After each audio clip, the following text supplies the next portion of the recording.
ओं नमो भगवते वासुदेवाय नम नमस्कार बंधुगण आपण मानकु आम यूट्यूब चैनल को स्वागत। बंधुगण आजिर भिडियो आमे आपण मानकु कहिबाकु जाउछु 30 तारिखर दिनटी आपणकर किपरि कटिबो।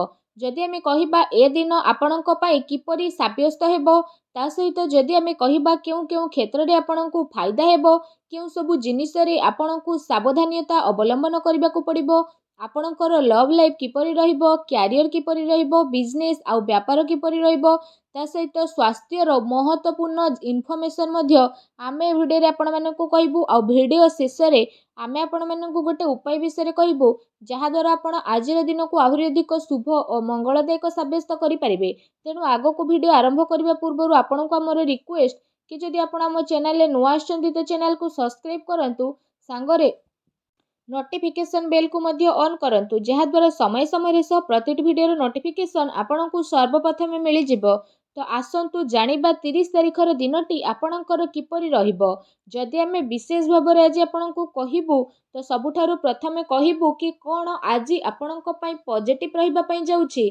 जदि आमे कहिबा आज अचानक धन लाभ प्राप्तिर आपणक पई अनेक ही जोग बनू अछि ता सहित आपणकर सब प्रोब्लेम मध्य आज दूर हेबो।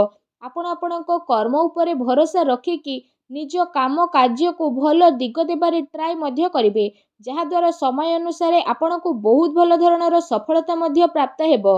एहा सहित जदि कहबा उन्नति संबंधित कौनसी शुभ समाचार मध्य आज आपण को प्राप्त हेबो। आध्यात्मिक क्षेत्र में जड़ित कौनसी अनुभवी व्यक्तिर सानिध्य मध्य आज आपण को प्राप्त हेबो। विद्यार्थी माने निजर लक्ष्य प्रति एकाग्रचित्त रहिबे तथा तार परिणाम मध्य आपण को उचित भाव में प्राप्त हेबो। एहा सहित जदि कहिबा जो काम पूर्व किछि समय अटकी रहिथिला तो से सब काम पूरा हेबार विशेष भाव में जोग बनुछि। आपणकर योग्यता एवं प्रतिभा खोलिकी लोकंक सामना को आसीबो। निज प्रतिद्वंदिता उपरे आपण सफलतार विजय मध्य प्राप्ति करिवे। आपण आपणकर व्यक्तित्व एवं नुआ विस्तार को नहीं आगो को मध्य बढ़िबे जहा द्वारा आपणकर व्यक्तित्व रे आश्चर्यजनक स्थिति देखिबाकू मिलिबो। संतानक शिक्षा एवं क्यारियर आदि संबंधित कौनसी बड़ निर्णय मध्य आज आपण नहीं पारंती।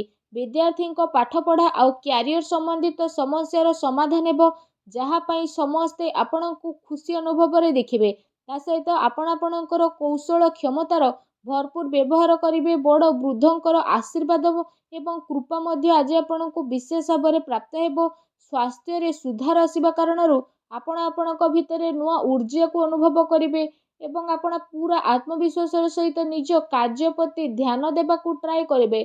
कौनसी संपर्कित संबंधित शुभ समाचार मिलवा कारणरू मनरे प्रफुल्लता रहिबो। ता सहित जदि कहिबा आपण समस्ते व्यवहार कुशल नजर आसिबे। आपण बुद्धिमता एवं हुशियारीर सह सबु कार्य को करी मध्य नेबे जहा द्वारा आपण को काफी खुशीर अनुभव मध्य हेबो। ता सहित आसंतु जानिबा आज आपणक पई कोन नेगेटिव रहिछि। जदि कहिबा आज सामाजिक मान सम्मान प्राप्तिर विशेष भाव में संभावना बनुछि। कौनसी ना कौनसी कार्य को स्थिरता और गंभीरता पूर्वक करंतु जहा द्वारा आपण को सफलता एवं सम्मान निहाती भाव में प्राप्त हेबो। सबु संबंध खराब हेबार संभावना आपणकर बनुछि। धन संचय करिबार प्रयास आपणकर मध्य आसीपारे तेणु आपण सावधान रहंतु। एहा सहित आर्थिक मामला रे सावधान रहिबार आवश्यकता रहिछि। भाई भौणी द्वारा संपत्ति आउ बंटवार संबंधित विवादर स्थिति मध्य आपणक पई आसीबो। आपसिक समंजस को बिगाड़ंतु नाही। युवा वर्ग निजर क्यारियर सहित कौनसी प्रकार आज समझौता करंतु नाही। ता सहित आज आपणक आपणकर क्रोध आउ आक्रोश उपरे काबू रखिबार आवश्यकता रहिछि। केतथर तर्तरे एवं अति उत्साह रे बना जाइथिबा खेल आपणकर बिगिड़ी जाई पारे जोथिपाई पारिवारिक सुख शांति प्रभावित हेबो। निजर लक्ष्य प्रति कड़ा नजर रखिबा आपणक पई अति आवश्यकता रहिछि। ता सहित अजणा एवं अपरिचित व्यक्तिଙ୍କ द्वारा व्यवहार बा लेनदेन रे सावधानता रखिबा आपणको कौनसी साजिश बा षड्यंत्रर शिकार होई पारे। सेथिपाई ठीक एहा रहइबो कि आपण भूल लोकंक संगति रे दूरता बनेकी रखंतु। बड़ वृद्ध लोकंकर स्वास्थ्यर आवश्यकता आपणको बहुत अधिक रहिछि। या सहित व्यर्थ कार्य रे धन खर्च हेबार विशेष भाव में प्रबल जोग मध्य बनुछि। भूमि एवं वाहन को लेकिन कौनसी बड़ करज आपणको नेबाकू पड़ी पारे। ସେଥିପାଇଁ ନିଜର ଆର୍ଥିକ ସ୍ଥିତିକୁ ଧ୍ୟାନରେ ରଖିକି ହିଁ ଆପଣ କିଣାକିଣି ସମ୍ବନ୍ଧିତ ଯୋଜନା ବନାନ୍ତୁ। ଏହା ଆପଣଙ୍କ ପାଇଁ ବହୁତ ହି ଭଲ ରହିବ। ତା ସହିତ ଆସନ୍ତୁ ଜାଣିବା ଆଜି ଆପଣଙ୍କର ଲଭ୍ ଲାଇଫ୍ କିପରି ରହିବ। ଦାମ୍ପତ୍ୟ ଜୀବନକୁ ନେଇକି ସ୍ଥିତି ଆପଣଙ୍କର କାଫି ବହୁତ ଭଲ ରହିବ। ଜୀବନ ସାଥୀଙ୍କ ସହ ମଧୁର ସମ୍ବନ୍ଧ ହେବା ସହିତ ଆପଣଙ୍କୁ ତାଙ୍କର ସହଯୋଗ ମଧ୍ୟ ବିଶେଷ ଭାବରେ ପ୍ରାପ୍ତ ହେବ। ତା ସହିତ ଘର ପରିବାରର ସୁଖ ସୁବିଧା ପ୍ରତି ଆଜି ଆପଣଙ୍କର ବିଶେଷ ଭାବରେ ପ୍ରାଥମିକତା ରହିବ।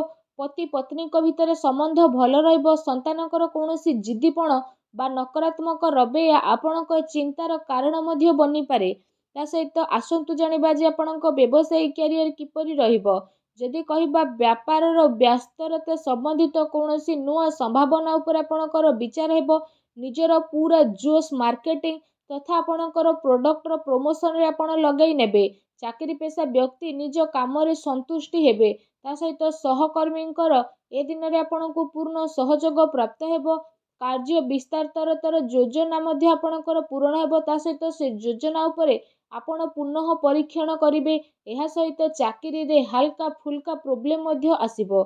ଏହା ସହିତ ନିଜର ବୁଦ୍ଧିମତ୍ତା ଏବଂ ବିବେକର ସହ ଆପଣ ସବୁ ପ୍ରୋବ୍ଲେମର ଉତ୍ତର ମଧ୍ୟ ବହୁତ ହି ଶାନ୍ତିପୂର୍ଣ୍ଣ ରୂପରେ ବାହାର କରିନେବେ। କୌଣସି ବଡ଼ ଅଧିକାରୀ ବା ରାଜନୀତି ବ୍ୟକ୍ତିଙ୍କ ସହିତ ଯଦି କହିବା ଆପଣଙ୍କ ସାକ୍ଷାତ କାରଣରୁ ଆପଣଙ୍କ କାମ ବହୁତ ହି ଆସାନୀରେ ବନିବ। ଏହା ସହିତ କେତେ ମାମଲାରେ ଆପଣଙ୍କର ସ୍ୱାଭିମାନ ଆପଣଙ୍କ ପାଇଁ ବାଧକ ମଧ୍ୟ ବନିବ। ସେଥିପାଇଁ ଆପଣ ନିଜର ବ୍ୟବହାରକୁ ଟିକେ ଲଚିଲା ବନେଇକି ହିଁ ରଖନ୍ତୁ। ଏହା ଧ୍ୟାନ ରଖିବା ଆପଣଙ୍କ ପାଇଁ ଅତି ଆବଶ୍ୟକ ରହିଛି। କୌଣସି ଆର୍ଥିକ ମହତ୍ତ୍ୱପୂର୍ଣ୍ଣ ବ୍ୟବସାୟିକ ଗତିବିଧି ଆପଣଙ୍କର ଲିକ୍ ହୋଇପାରେ। କର୍ମଚାରୀଙ୍କର ଗତିବିଧି ଉପରେ ଆପଣ ନଜର ରଖିବେ।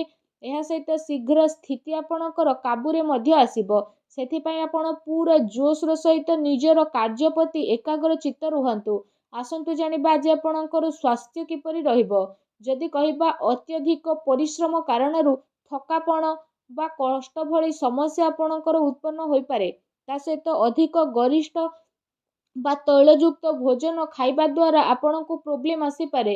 ଯାହାଦ୍ୱାରା ପେଟ ସମ୍ବନ୍ଧିତ ସମସ୍ୟା ମଧ୍ୟ ଆପଣଙ୍କୁ ଆସିବ। ସେଥିପାଇଁ ଆପଣ ସୁପାଚ୍ୟ ଭୋଜନ କରନ୍ତୁ।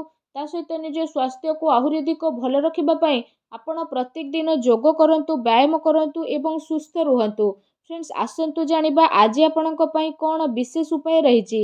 ଆଜି ଆପଣ ସ୍ନାନ ଆଦି କରିସାରିବା ପରେ ବିଶେଷ ଭାବରେ ଗୋଟେ ନଡ଼ିଆକୁ କଳା କପଡ଼ାରେ ବାନ୍ଧି ଦିଅନ୍ତୁ ଏବଂ ତାକୁ 100 ଗ୍ରାମ କଳାର ତିଳକ ଏବଂ 100 ଗ୍ରାମ ବିରିର ଡାଲି ତା ସହିତ ଗୋଟେ ତିଳ ସହିତ ଆପଣ ଭଗବାନ ଶନିଦେବଙ୍କୁ ସ୍ମରଣ କରିକି ପ୍ରବାହିତ ଜଳରେ ଭସେଇ ଦିଅନ୍ତୁ। ଏହା ସହିତ ନିଜର ମନୋକାମନା ମଧ୍ୟ ମାଗନ୍ତୁ। ଏପରି କରିବା ଦ୍ୱାରା ଭଗବାନ ଶନିଦେବଙ୍କ ଆଶୀର୍ବାଦରୁ ଆପଣଙ୍କୁ ଶୀଘ୍ର ହିଁ ବିଶେଷ ଶୁଭ ଫଳର ପ୍ରାପ୍ତ ହେବ।